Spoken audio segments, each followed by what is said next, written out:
Berapa banyak yang semalam datang di Night of Worship? Bisa angkat tangan. Yes. Cukup banyak, cukup banyak. Merasa diberkati? Saya percaya Roh Kudus berbicara kepada Anda dengan lebih clear, dengan lebih detail. Dan kita tuh hari-hari ini jangan berhenti jadi Kristen pengetahuan, tapi jadilah Kristen pengalaman. Ya, kalau cuma tahu, ujung-ujungnya cuma suka ngeritik tuh biasanya gitu. Orang yang cuma tahu teorinya nggak pernah praktek, nggak pernah akan maju hidupnya. Dapat resep tapi nggak pernah masak, ya nggak pernah keluar masakan enak dari hidupnya. Tahu teori renang tapi nggak pernah masuk kolam renang, nggak pernah bisa renang.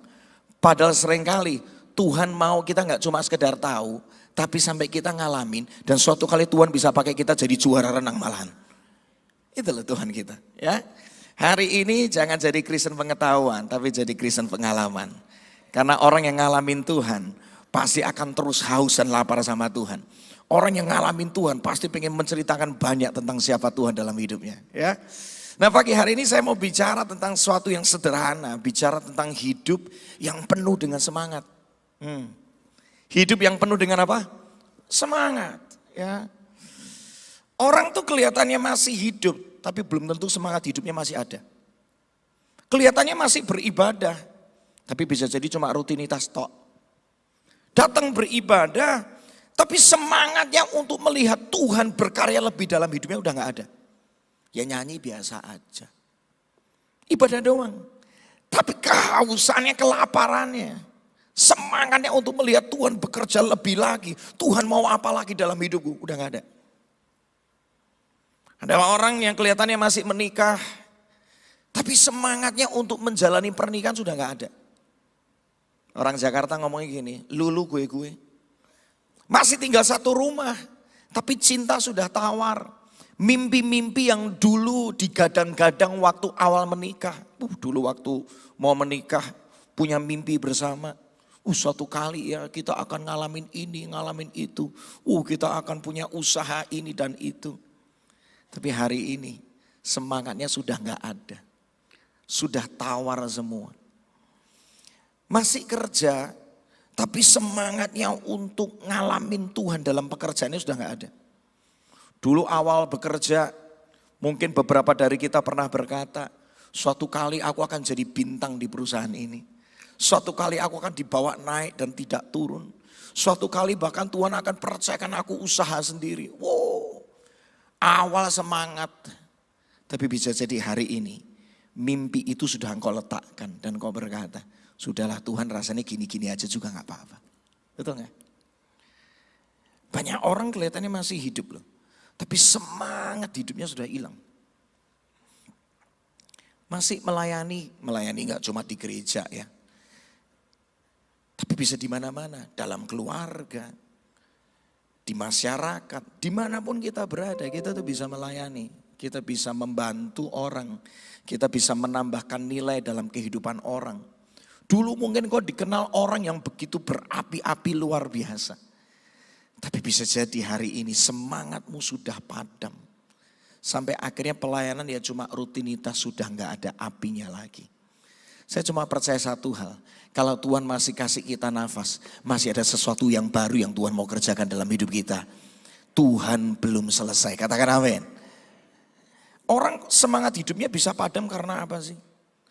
Saya menemukan ini yang pertama, bisa jadi karena masalah hidup yang datang bertubi-tubi. Urusan finansial belum kelar, sudah kena urusan penyakit. Urusan penyakit belum kelar, sudah kena urusan anak, urusan keluarga. Tuh lihat. Masalah satu gak kelar, muncul masalah berikutnya. Awalnya semangat, lama-lama keok juga. Bisa kita ngalami seperti itu.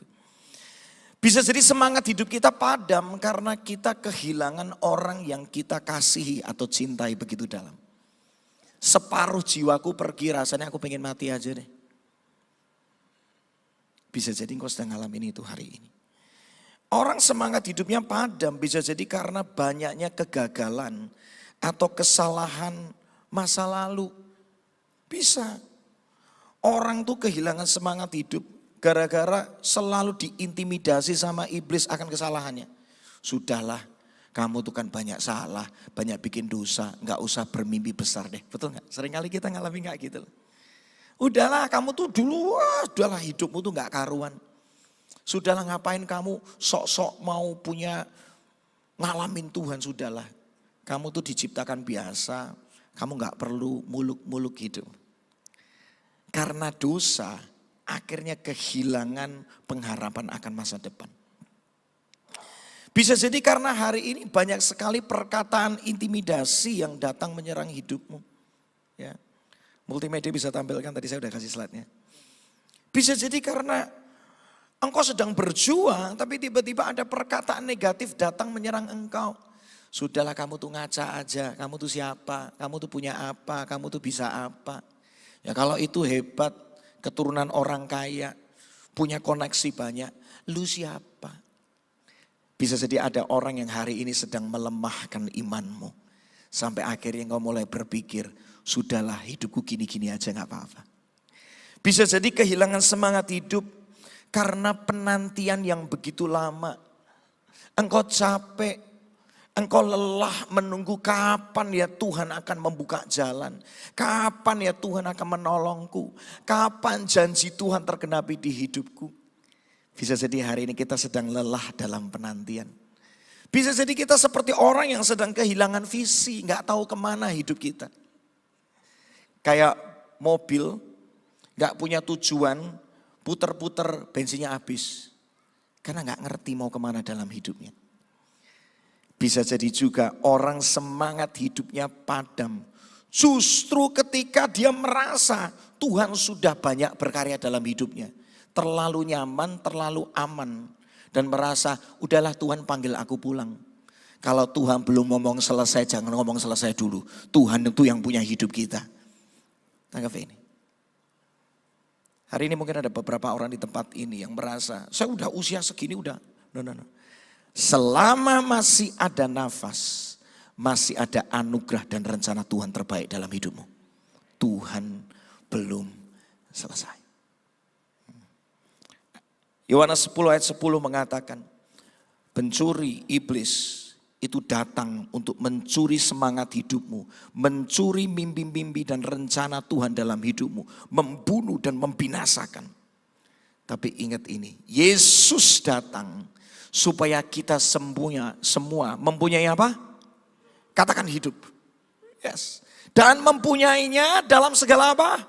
Kelimpahan. Bukan cuma sekedar hidup, tapi hidup yang benar-benar jadi dampak bagi banyak orang. Dalam segala kelimpahan. Apapun yang ada di tanganmu, ada kelimpahan Tuhan di sana. Itu loh yang Tuhan mau. Dan Tuhan bisa melakukannya dalam hidup kita. Katakan amin. Ada sebuah kisah di Alkitab. Kisah tentang Petrus. Petrus ini pernah ada satu titik di dalam hidupnya. Dia dihantui begitu banyak kesalahan, kegagalan dalam hidupnya.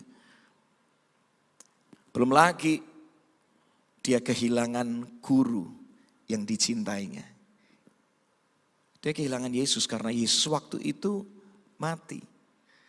Kebangkitan bukan sesuatu yang biasa.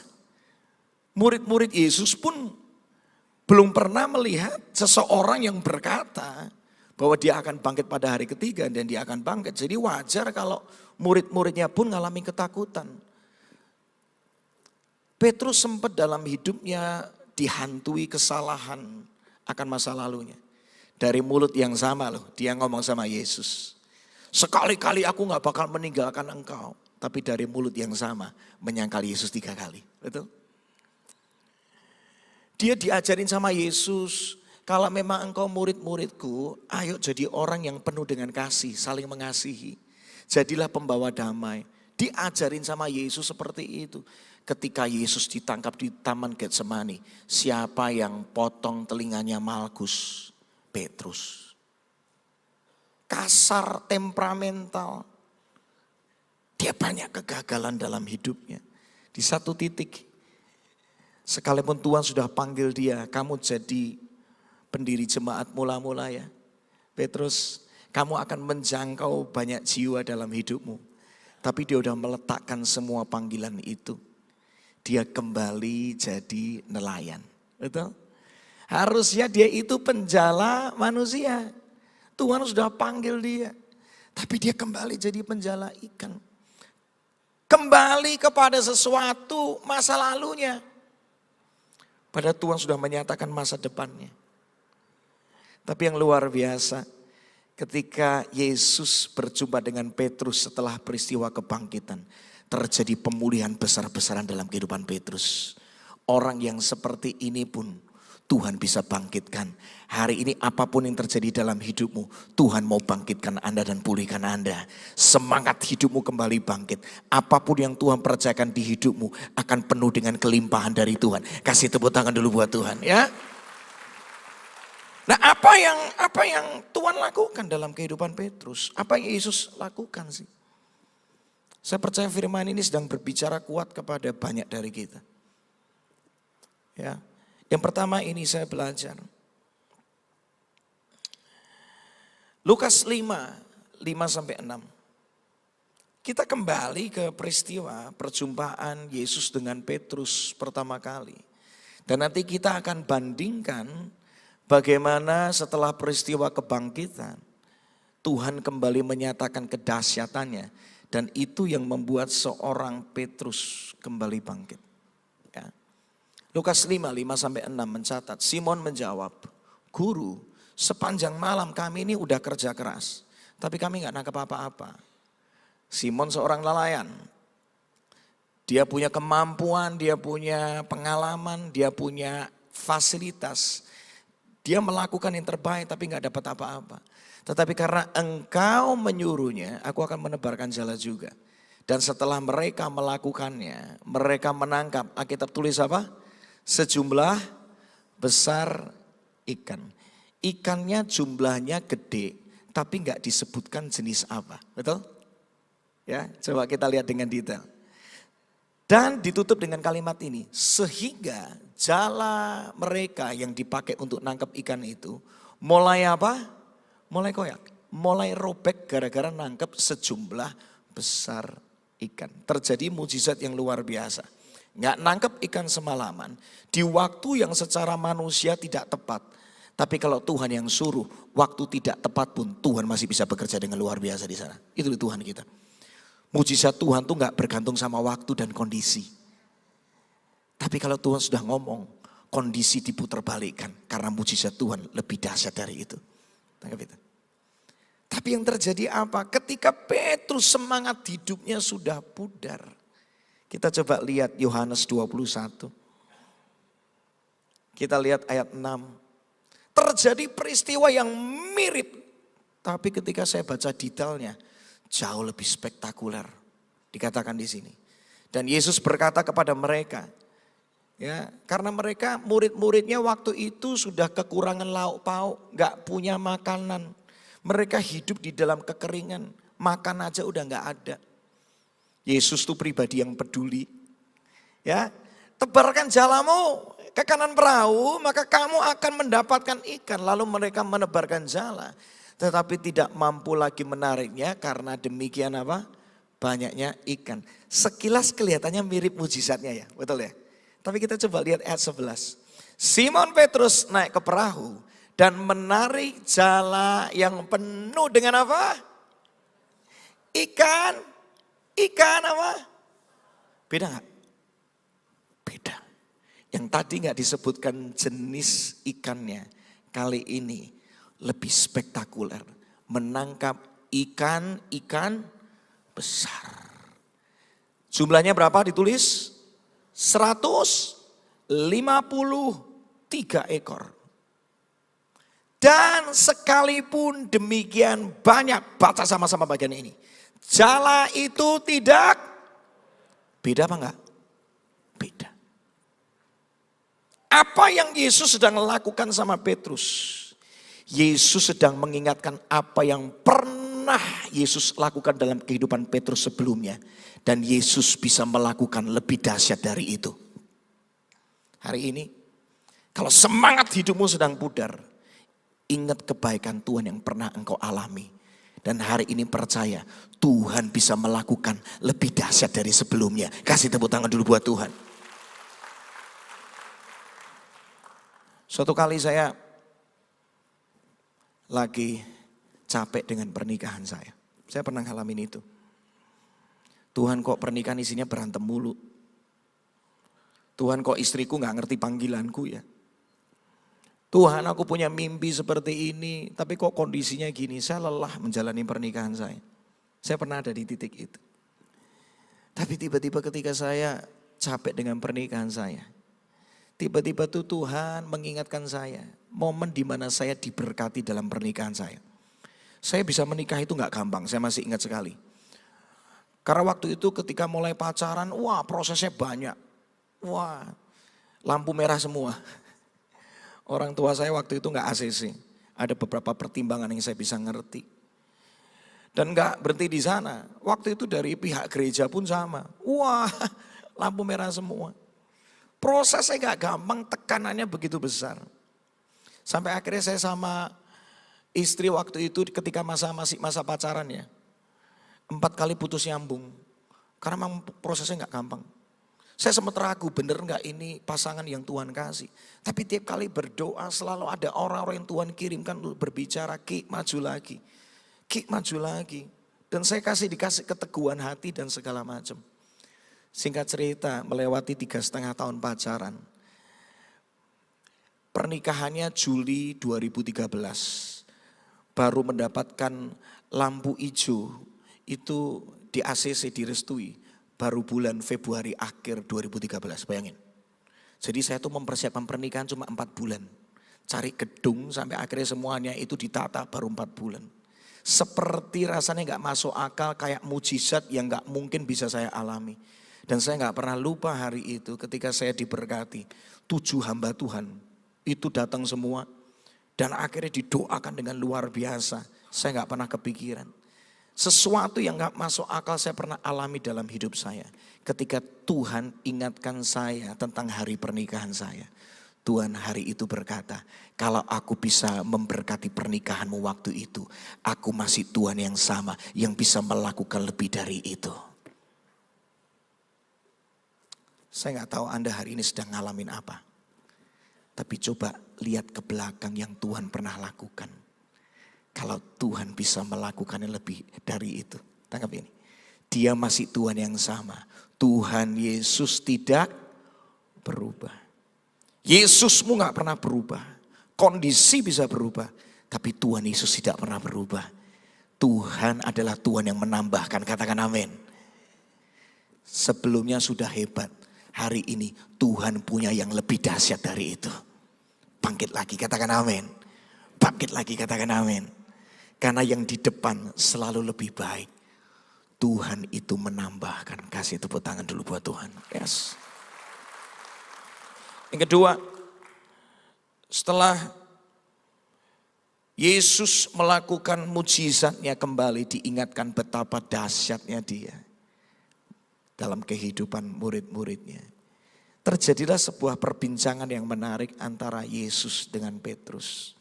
Yesus itu mengingatkan kembali panggilannya Petrus tanpa pernah menyinggung kesalahan Petrus. Itu luar biasanya Tuhan. Dia bukan Tuhan yang suka mengungkit kesalahan kita. Dia Tuhan yang selalu menunjukkan masa depan dan panggilan yang terbaik buat kita. Sampai akhirnya Yesus nanya dong, Petrus, Simon anak Yohanes, apakah engkau mengasihi aku? Dan akhirnya Petrus jawab, ya aku mengasihi engkau. Yesus jawab, gembalakan domba-dombaku ya. Itu kan panggilannya Petrus ya. Untuk jadi pendiri jemaat mula-mula. Jadi gembala bagi banyak domba. Itu kan panggilannya Petrus. Nah menariknya gini, sampai diulangi pertanyaan itu 3 kali. Nah kalau Anda ditanya sampai 3 kali itu kan artinya meragukan. Atau memastikan benar gak sih? Kita coba lihat di dalam Yohanes 21. Ayat yang ke-17. Kata Yesus kepadanya untuk ketiga kalinya. Simon, anak Yohanes, apakah engkau mengasihi aku? Karena udah ditanya sampai 3 kali. Maka sedih hatinya Petrus. Karena Yesus sampai ngomong 3 kali. apakah engkau mengasihi aku? Dan Petrus berkata kepada Yesus, Tuhan, engkau tahu apa? Engkau tahu kekuranganku. Engkau tahu penyangkalanku. Engkau tahu kesalahanku. Engkau tahu karakterku yang temperamental. Dan tapi engkau tahu Tuhan, bahwa aku juga mengasihi engkau. Sekalipun mungkin kasihnya Petrus itu bukan kasih yang sempurna. Tapi kata Yesus luar biasa kepadanya. Sama-sama baca. Apa? Gembalakanlah domba-dombaku. Tahu gak apa yang membuat Petrus itu bangkit hari itu? Karena Tuhan tidak pernah mengubah rancangannya dalam hidupnya. Kita bisa gagal, kita bisa salah. Tapi selalu ingat ini, rancangan Tuhan yang terbaik tidak akan pernah diubah dalam hidupmu. Tangkap ini. Di sini siapa pernah pakai Google Maps atau Waze, GPS? Siapa pernah pakai? Angkat tangan. Yang pernah pakai? Atau minimal tahu lah. Ya, nggak ngangkat tangan nggak apa-apa karena tidak berhubungan dengan keselamatan Anda ya. Ya, pernah tahu ya? Ya, kalau Anda pakai Google Maps, yang menarik itu gini. Ketika Anda mau berangkat ke satu tempat, Anda nggak tahu jalan, Anda tentukan tujuannya dulu kemana, betul? Dan ketika tujuannya ditentukan, habis itu apa? Dikasih tahu rutenya lewat mana, betul? Yang menariknya gini, ketika di situ mengatakan 1 kilometer lagi belok kanan, tetapi Anda ngeyel, ngotot, gak ngikuti rancangan yang ada, Anda pilih 500 meter belok kiri, bisa gak kejadian kayak gitu? Ngeyel, karena gini, perasaan saya lewat sini deh, udah paling bener, gitu kan seringkali kita gitu kan. Akhirnya kita belok tuh. Kita gak ngikutin rute yang sudah ditentukan. Tuhan punya rute yang sudah ditentukan dalam hidupmu yang terbaik.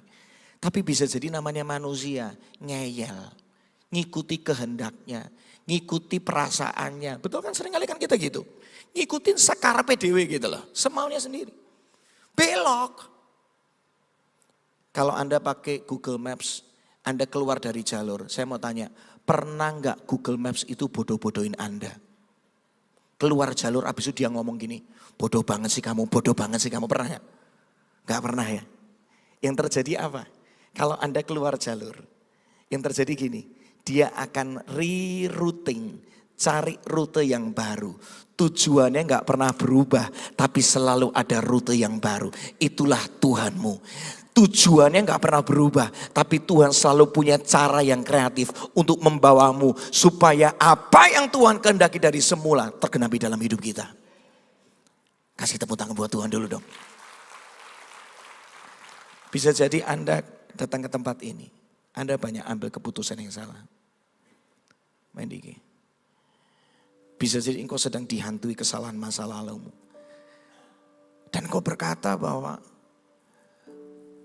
rasanya Tuhan nggak pilih saya untuk melakukan yang itu. Rasanya Tuhan udah nggak punya mimpi buat saya. No. Hari ini dengar, Petrus salah, gagal. Dia menyangkal Yesus 3 kali. Tapi rancangan Tuhan tidak pernah diubah. Saya tuh banyak gagal. Saya tuh banyak salah. Tapi yang luar biasanya, Tuhan selalu punya jalan-jalan yang baru. Yang membawa saya kepada tujuan yang Tuhan mau. Bangkit lagi hari ini. Amin.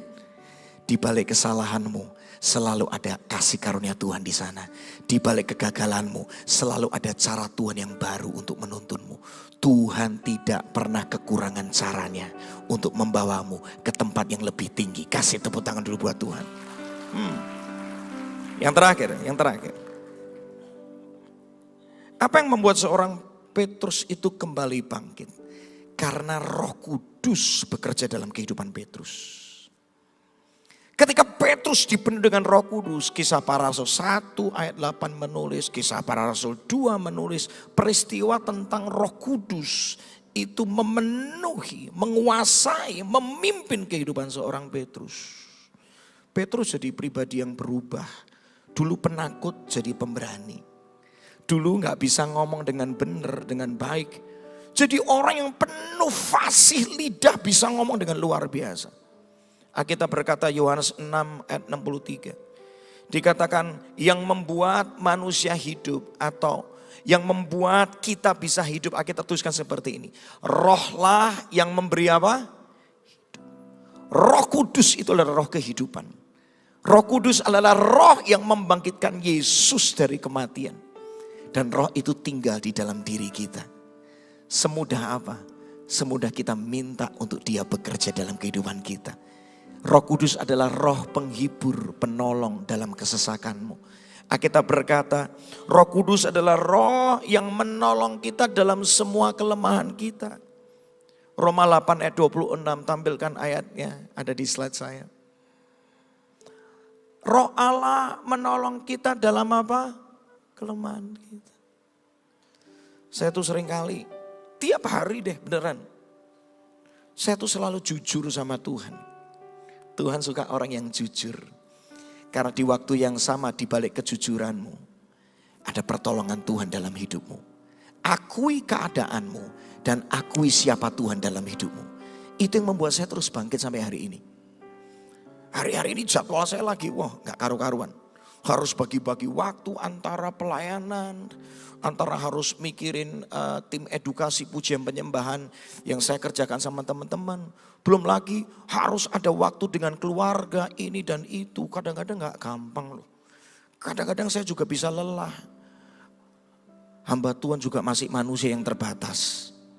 Tapi bersyukur ada Roh Kudus yang tidak terbatas. Saya tiap kali itu jujur. Saya ngomong sama Roh Kudus gini. Roh Kudus, engkau tuh kan tahu keadaanku. Engkau tahu keletihanku. Tapi di balik keletihanku, engkaulah sumber kehidupanku. Amin. Di balik ketidakberdayaanku, di balik kekuranganku, engkaulah kemampuanku. Sumber yang tidak terbatas itu. Di balik kata-kataku yang mungkin gak tajam ini, engkaulah sumber hikmatku. Mampukan aku Roh Kudus. Roh Allah itu penolong dalam semua kelemahan kita. Katakan amin. Dia rindu selalu menolongmu. Semudah engkau haus, lapar, rindu untuk Dia bekerja dalam hidup. Hari ini buka hati sama Roh Kudus. Dia akan membangkitkan setiap kita. Mungkin hari ini ada sedang letih dengan pernikahannya. Cintamu sudah tawar. Roh Kudus, buah roh yang pertama adalah kasih. Artinya apa? Ketika kita sudah tawar, Roh Kudus bisa menyatakan kasihnya yang tanpa batas itu untuk memulihkan kekeringan hatimu. Satu lagi ya, apa yang membuat seorang Petrus itu bisa semangat? Karena dia itu punya komunitas orang percaya. Dia gak sendirian, dia selalu tinggal dalam community. Arang yang mati harus connect dengan arang yang masih menyala. Betul? Supaya apinya terus ada. Beberapa waktu yang lalu ada teman-teman ketawain saya. Mereka mentertawakan saya karena apa? Ki, kamu kok jadi ketua kelompok sel, gak salah kamu. Gitu. Kengangguran kamu ya. Kamu kan sudah biasa pelayanan kemana-mana kok masih ngurusin kelompok sel buat apa? Saya ngomong gini, justru saya ini butuh komunitas lebih lagi. Karena ketika saya connect sama teman-teman punya komitmen untuk terus jadi pemimpin, bisa mengarahkan mereka. Saya punya komitmen untuk connect sama yang lain yang masih menyala. Supaya saya tetap menyala. Kalau engkau tinggal dalam kesendirian, awalnya arangmu menyala apinya. Tapi karena engkau terpisah dari arang yang lain, lama-lama yang menyala akhirnya mati juga. Kita butuh komunitas. Kalau di sini ada kelompok sel, hari ini Tuhan sedang berbicara yang belum ikutan kelompok sel. Ayo ikutan supaya rohmu kembali menyala-nyala. Amin. Supaya engkau diingatkan sama teman-teman yang lain. Ayo terus dalam Tuhan. Berapi-api lagi dalam Tuhan. Dan ketika kita terus menyala-nyala, kita akan melihat rencana Tuhan yang terbaik akan tergenapi dalam hidup kita. Kasih tepuk tangan luar biasa buat Tuhan. Mari kita bangkit berdiri bersama-sama. Yes, Lord. Tuhan Engkau dahsyat. Hari ini biar semangat yang sudah pudar kembali bangkit. Berapapun usia kami, apapun keadaan kami hari ini. Mungkin kami datang ke tempat ini sedang mengalami masalah yang bertubi-tubi. Mungkin hari ini kami seperti orang yang sedang dalam masa penantian yang panjang dan kami lelah.